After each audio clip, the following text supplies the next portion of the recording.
Hello, my name is Mitov, the president of Mitov Software, and in this session we'll demonstrate OpenWire Studio, a new graphical development environment from Mitov Software. What is OpenWire Studio?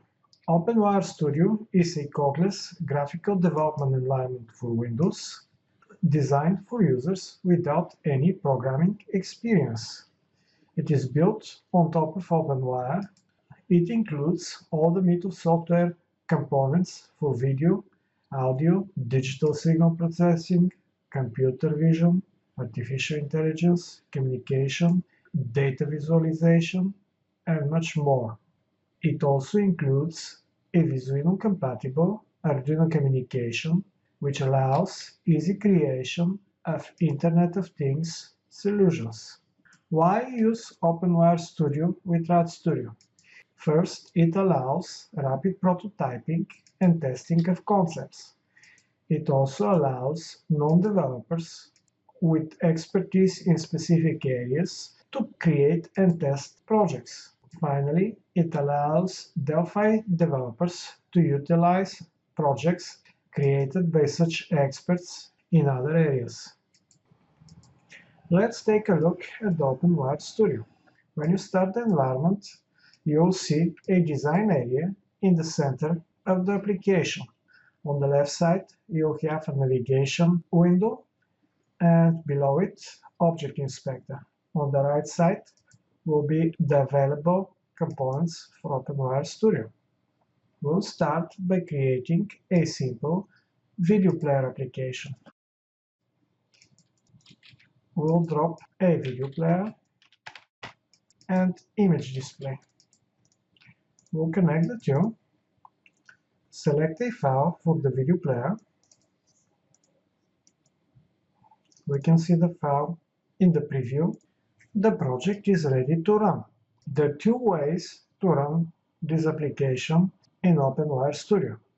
You can run the project with the Run button, in which case it will run without debugging, or you can run it in debug mode, in which case, by hovering the mouse over the connections, you can see the data that flows to those connections.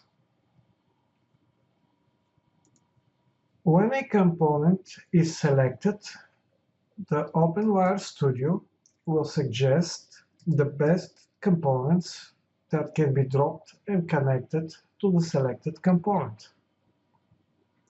The components are organized in categories and subcategories. When we hover the mouse over a component, a hint is rendered showing the way the component will appear when dropped. We'll drop a rotate component from the transforms category, and we'll connect the player through the new component. We'll also drop another image display, and we'll connect the rotate to the image display. If we run the application, we can see the processed video, and we can select a good angle of rotation. We can also edit the angle with design mode. In addition, OpenWire Studio allows us to return any modified property to its default value by clicking on this back arrow. Since we saw how we can work with video, let's also add an audio display. To do that, all I need to do is add a scope component and connect the audio to the scope component. If I run the application, I'll be able to see my audio channel. I can also see both channels by using audio to real.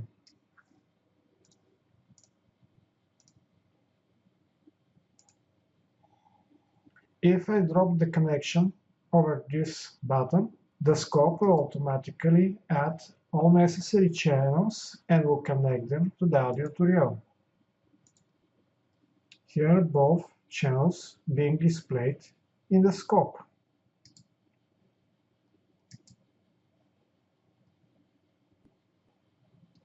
Next, we can add some video and audio analysis. For this, first I'll add a histogram for the video. Then I'll add a scope to display the histogram. And I will connect them together. Next, I will add a spectrum display for the audio. I'll add a spectrum component and a spectrum display connected to one of the channels. Since the histogram includes the alpha channel and that contains always the same values, I'll disconnect it and reduce the number of channels on the scope. If I run the application, I can see my audio spectrum as well as the video histogram.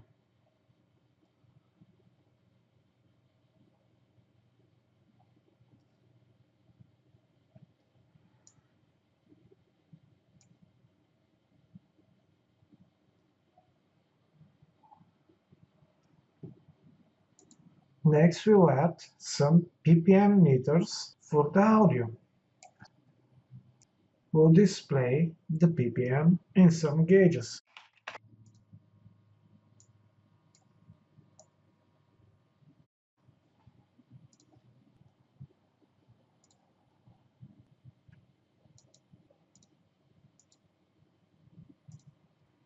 We can run the project again.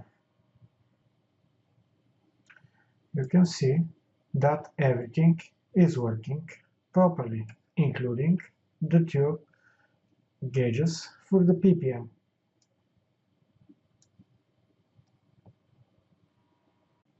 In debug mode, OpenWire Studio allows even dropping new components and connecting them to the running project.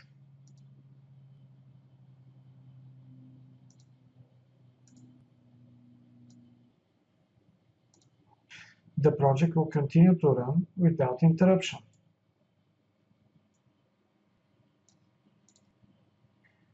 We will also set the video player to loop,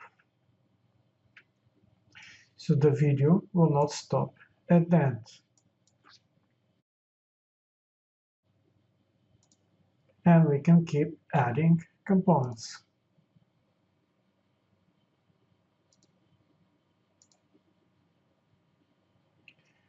Such as this swirl component or even more displays.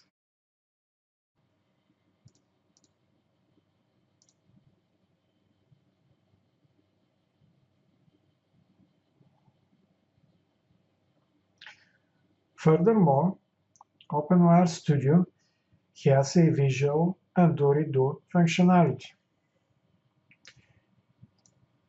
showing the state of the design at every level. So if I want to undo the design up to this point, I can just click here while the project is even still running, and the project will be recreated exactly at the point selected. The same applies for the redo functionality. As example, up to this point. Here is our project as it was at this point of the design.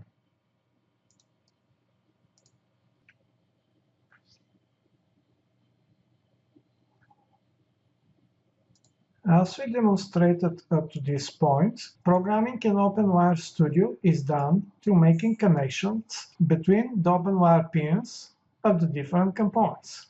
All components have certain number of predefined input, output, or state pins. In addition, New pins can be added through visual live binding. As example, if we want to control the enable-disable property of the grayscale component, we can add visual live binding to it. This is done by clicking on this pin button at front of the property. There are different types of pins that we can use. We can add a source pin, sync pin, multi-sync pin, or state pin. Source pin is a pin that can deliver data and will send to other pins the value of the enabled property. The sync pin can be used to be controlled from one source or state pin and change the enabled property. Multi-sync pin is the same as sync pin, however, it can be controlled by multiple sources. It has to be used carefully as the effect of multiple sources controlling the pin can be sometimes confusing and undesirable. Usually, this type of sync pin is reserved for event-driven functionality. The state pin will allow multiple components to share their state, so when one of the state pins is changed, all the others will follow to the same state. So let's add a sync pin. Next, I will add a checkbox to control that pin. The checkbox has a state pin that I can connect to the enable pin. They will be connected with a state dispatcher.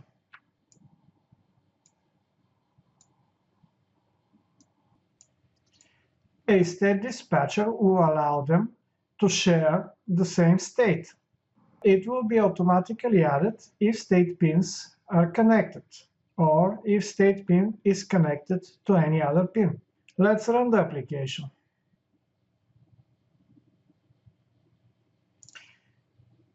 You can see that by using the checkbox, we can enable and disable the grayscale component.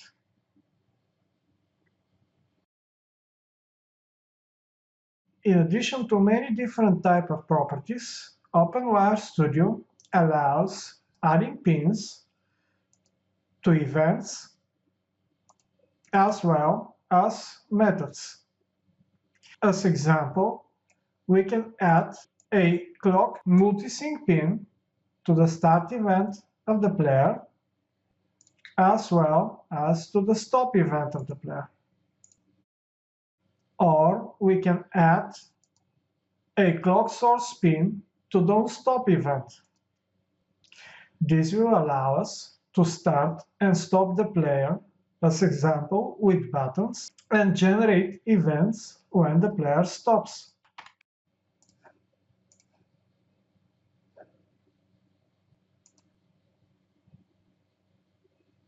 If we run the application, we will be able to stop and start the video player with the buttons.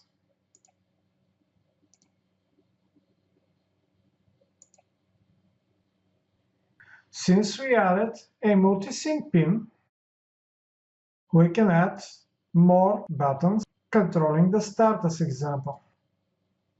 They all will perform the same start command.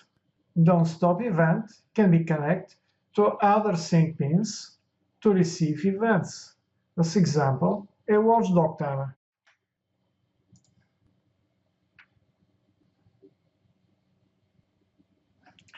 Connected to LED.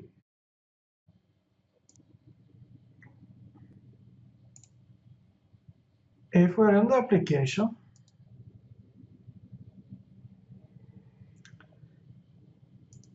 the LED will light for 1 second every time we stop the player, or if the player stops by itself.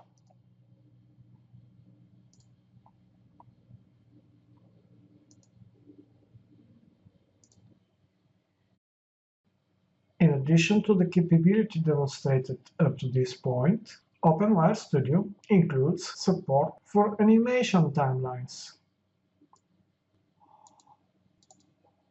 Here is one of the animation timelines demos. In this demo, we have only one timeline, and if we select it, we can view and edit the timeline. The timeline consists of multiple channels. Each channel can be of different type, such as real, alpha color, boolean, string, and many other types, including date and time. We can also have channels containing events that occur at specific times. We can have more than one timelines, each started and stopped individually. This timeline is set to loop, and it will control other components through their standard pins, as well as pins added through visual line binding. Each channel can have different periods, and each period can be of different type, such as linear, cubic, value, and other types, depending on the type of the channel. If we run the application, you can see that the animation timeline controls the blending between the two videos, which also is represented with those two thermometers, as well as the position, size, color, and text of the animated items over the video through this draw component.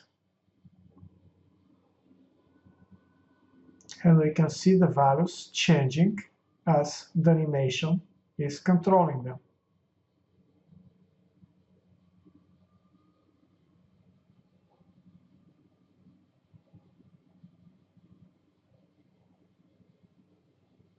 Including the colors.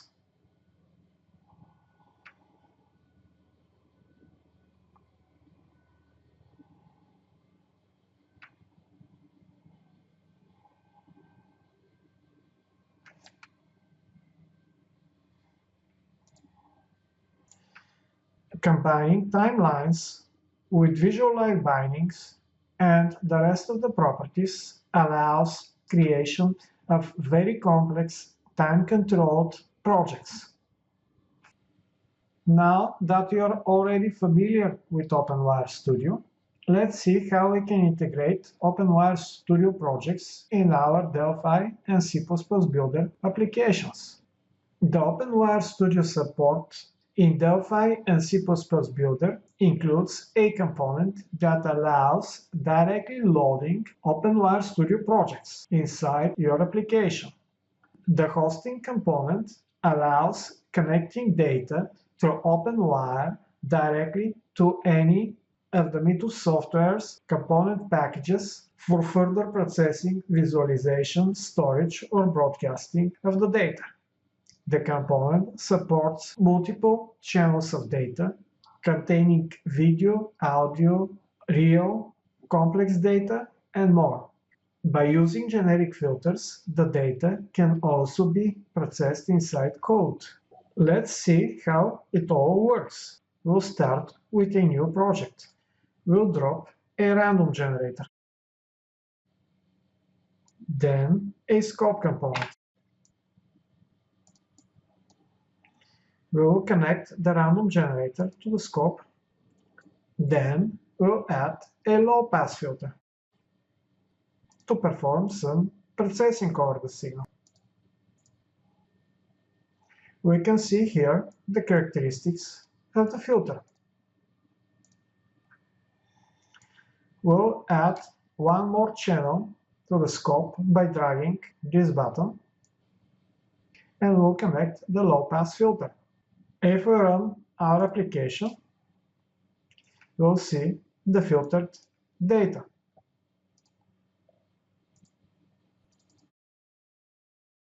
Now that I have a working digital signal processing solution, I may want to use that solution inside Delphi. To do that, I have to send the data to Delphi. For that purpose, there are external output filters. I will add such filter, and I will connect the processed data. I will also add another filter with our original data, so we can receive both channels inside RAD Studio. If I run the project in debug mode, I can see what data will be sent to RAD Studio. The original and the filtered data. Now we'll switch to RAD Studio and see how we can get the data. We'll start with Delphi VCL application. We'll drop OpenWire Studio host component and we'll select the test project we just created. The component will automatically discover the channels in the project and will add them.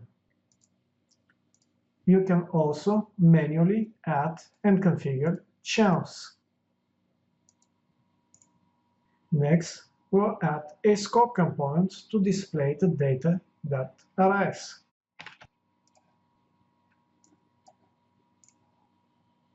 We'll add one more channel to the scope, and since we added the original data as a second channel, we'll connect it first on the scope and our process data on the second channel of the scope. We'll compile and run the application. You can see the data arriving from the OpenWire Studio project. This is the original data and the processed filtered data. If we want to work with the data inside our code, we can add a generic real component and connect it with the channel with the process data. If we double-click on the component, we'll generate event handler for its own process data, and we can work with the input and the output buffer of the data. If we work in C++ Builder, we can do exactly the same.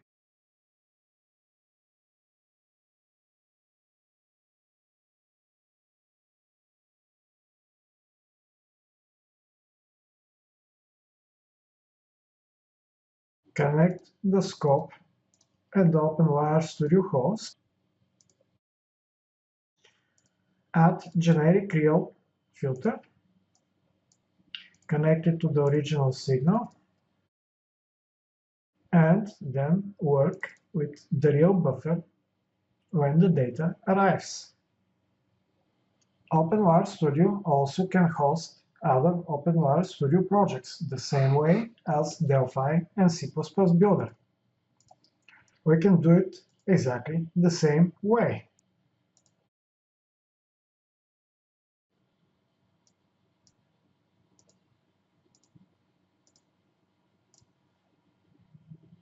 Here is our hosted OpenWire Studio project. And as you can see, it works exactly the same as in C++ Builder or Delphi. Now that you know how to use OpenWire Studio projects inside Delphi or C++ Builder, it is time to look at the big picture. In addition to RAD Studio, OpenWire Studio can be integrated with .NET applications such as C# or Visual Basic .NET, as well as Visual C++ applications. OpenWire Studio also can communicate with Arduino boards programmed with Visuino. Visuino is a new product from Mitov Software. In essence, it is OpenWire Studio for programming Arduino-compatible boards. We will cover Visuino in more details in another session, so here we will do just a quick demonstration of how we can prepare it for communication with OpenWire Studio. There are multiple ways of communicating between OpenWire Studio and Arduino boards. The communication can be done over serial port or socket. The socket can be over Ethernet, Wi-Fi, or GSM GRTS. We're also working to add Bluetooth support. The simplest form of communication we can try is just to send some text data. For this, I will connect one of the analog inputs to the serial port, and I'll generate the Arduino sketch. Now I can compile and upload it. My board is programmed and ready to work. I can test the communication.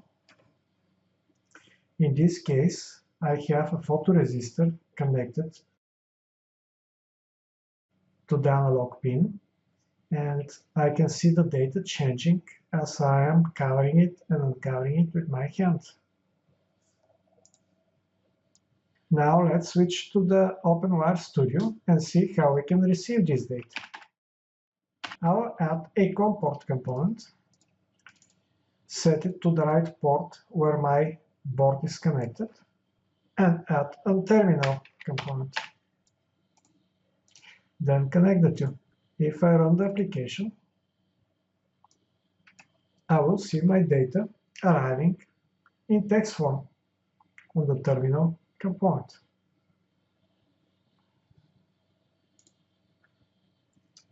This type of communication is very limited as it just provides us with text data without any structure, and it does not allow us to send more than one channels. For this, both Visuino and OpenWire Studio have a structured data communication. To send multiple channels in structured form, we'll use the packet component in Visuino.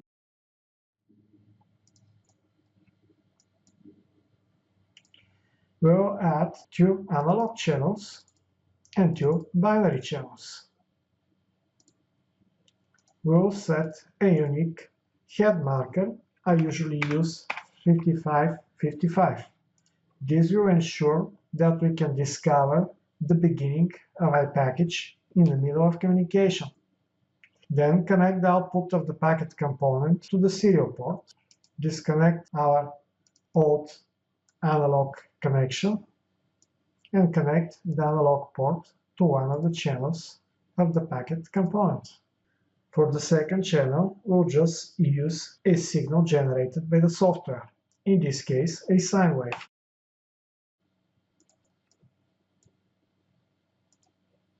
Then we'll connect the 2 other digital channels and generate the sketch. Upload to the board, and we can test our new communication. You can see that the data arrives from the board. Now let's go to OpenWire Studio. We'll replace the terminal with a packet component. We'll add 2 floating point channels and 2 binary channels. We'll set the header marker to match the one in Visuino and connect the component to the serial port. To watch the data, we can use the scope or the gauges from the instrument lab.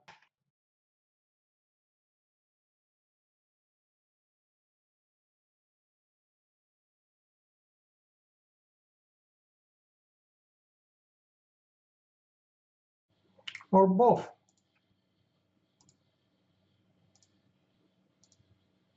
And we can use some LED for the binary channels.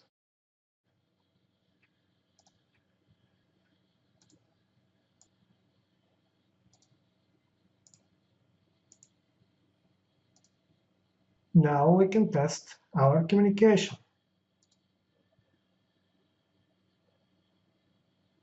And you can see that the data is arriving, and we can monitor and control it. In this case, with my hand again covering and uncovering the photoresistor. Finally, we'll demonstrate how we can send data from Arduino to OpenWire Studio over sockets. As we mentioned, there are many ways to send data from Arduino, and there are many different types of Arduino boards. Some of them have built-in Ethernet connection, others have Wi-Fi, as well as GSM, GPRS connectivity. In this case, I will use Arduino Uno with an Ethernet shield stacked on top of it. To use the shield, I will add it to my Arduino board in the project.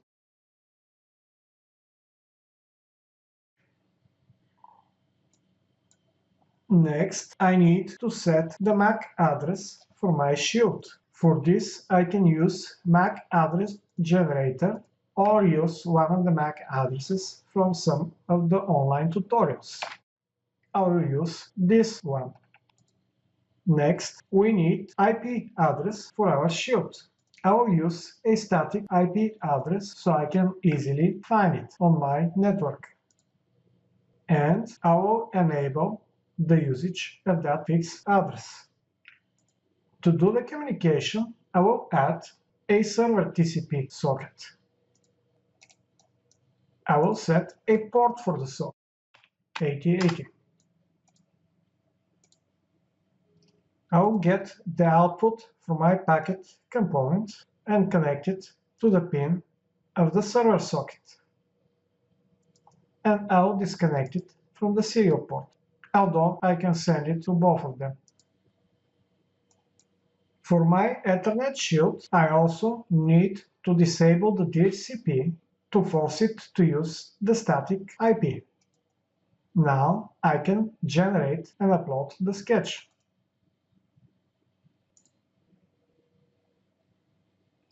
In OpenWire Studio, I will add a client socket. I will set the port and the IP address, and I will connect its output to the unpacked component. Then I will delete the COM port and I will run the application.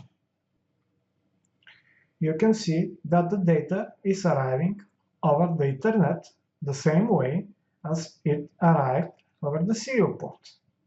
This, in essence, is our first Internet of Things application created with Visuino and OpenWire Studio.